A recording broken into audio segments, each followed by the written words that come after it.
क्या आप आत्माओं में बिलीव करते हैं? क्या आपको लगता है कि आत्माएं होती हैं?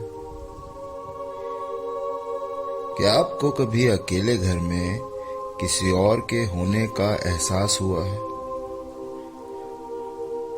या कभी ऐसा लगा हो कि आपके पीछे कोई खड़ा है और जब आपने पीछे मुड़ के देखा हो तो कोई नहीं, और आप उसे अपना वहम समझते हो? या फिर अंधेरे में सोते सोते कभी ऐसा लगा हो कि दरवाजे के पास कोई परछाई है, लेकिन आप फिर से उसे अपना वहम समझकर नकार देते हैं? दोस्तों, मैं हूं पुनीत और मैं एक बार फिर से आया हूं आपको अपने साथ ले जाने किस्से कहानियों की दुनिया में, अपने इस शो में जिसका नाम है क्या हकीकत क्या फसाना।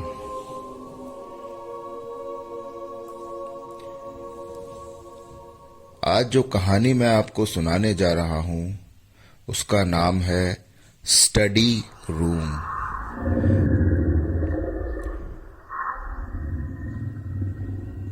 35 साल का विशाल एक प्राइवेट कंपनी में जॉब करता था।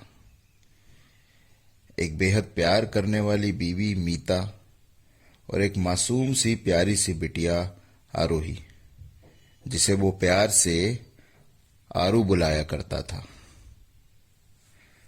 सुबह घर से ऑफिस और ऑफिस से घर, और घर आकर अपनी फैमिली के साथ टाइम स्पेंड करना और बातें करते करते सो जाना। बस यही उसकी छोटी सी खुशहाल दुनिया थी। लाइफ बहुत सिंपल थी। बहुत कम ही ऐसा होता था कि विशाल ऑफिस से आके अपने स्टडी रूम में जाके ऑफिस का काम करता था। उस रात को भी ऐसा ही हुआ।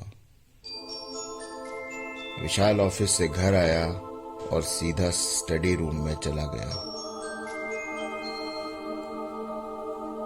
विशाल के स्टडी रूम में एक टेबल, एक लैपटॉप, एक सिंगल बेड और कुछ किताबों के अलावा और कुछ नहीं था।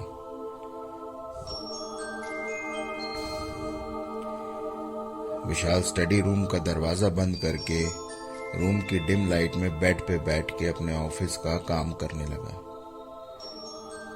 तभी बाहर से मीता की आवाज आई, विशाल, खाना तैयार है, खा लो।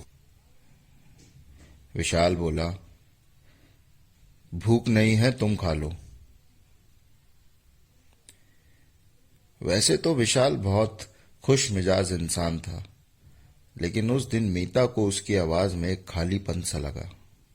वो उसके पास आई और बोली, क्यों क्यों भूख नहीं है? बाहर से कुछ खाकर आए हो क्या?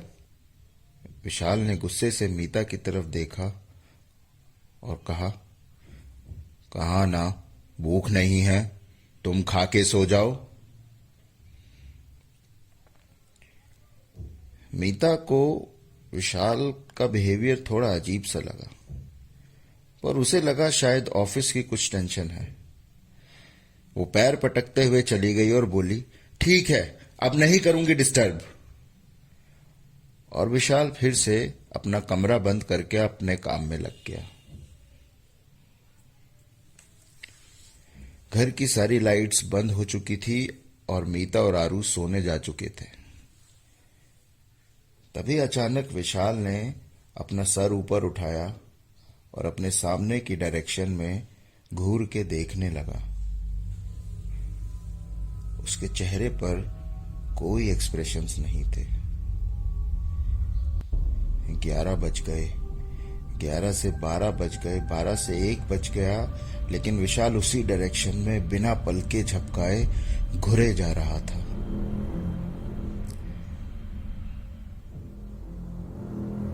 फिर अचानक वो धीरे से अपने बेड से उठा और अपने बेडरूम की ओर चल दिया, जहां मीता और आरू सो रहे थे।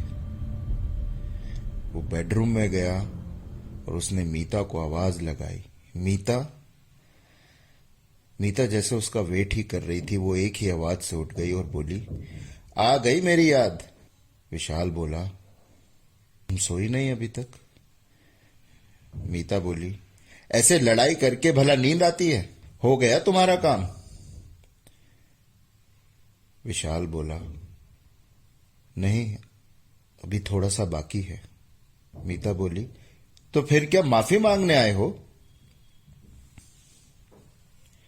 विशाल बोला,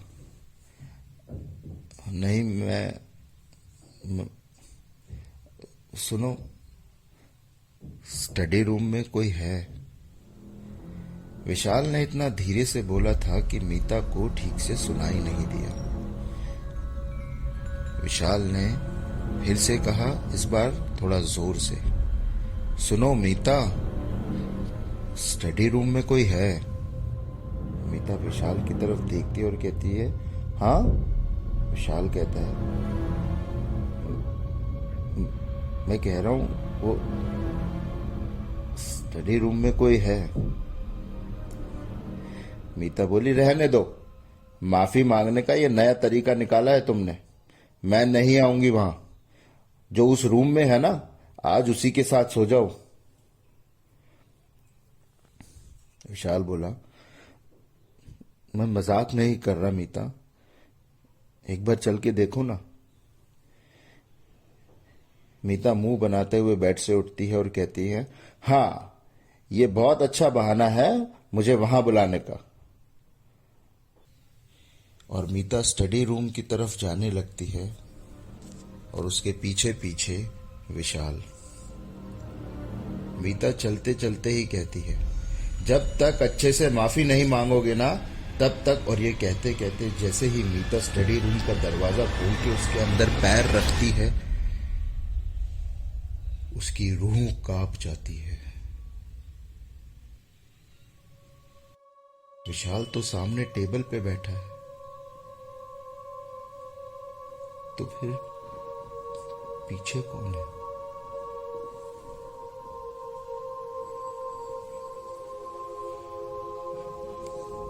सामने बैठा विशाल अपनी गर्दन उठाकर मीता की तरफ देखता है। उसकी आंखों में कुछ खोने का डर है।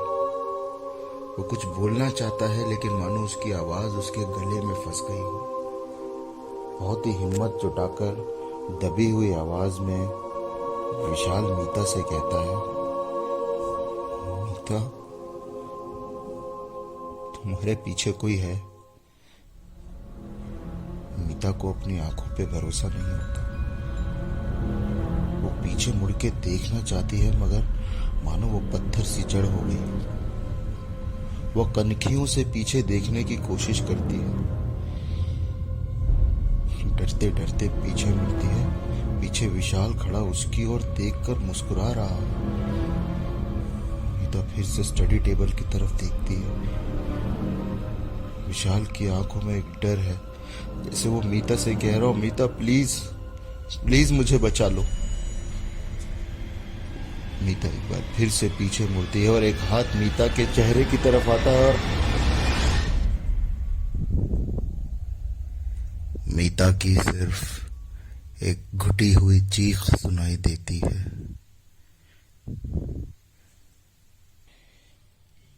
जो मीता को बुलाने गया था वो विशाल नहीं था।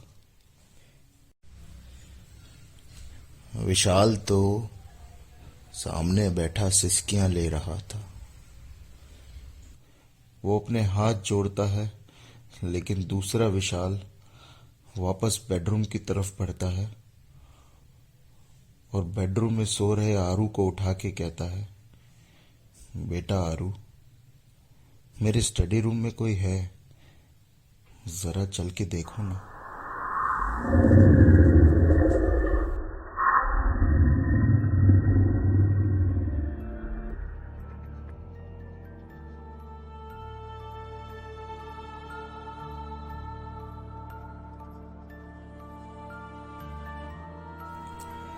विशाल को नहीं पता था कि ये रात उसकी और उसके परिवार की जिंदगी की आखिरी रात होगी। आत्माएं होती हैं, कभी कभी हमारे साथ भी रहती हैं, हमें अपने होने का एहसास भी कराती हैं। बस हम अपनी अज्ञानता में उन्हें महसूस नहीं कर पाते, और फिर वो हमें अपने होने का एहसास कराती है, अलग अलग तरीकों से। दोस्तों, ये थी आज की कहानी मेरे यानी पुनीत के साथ। इसी तरह की और कहानियां सुनने के लिए जुड़े रहिए, सुनते रहिए। क्या हकीकत, क्या फसाना।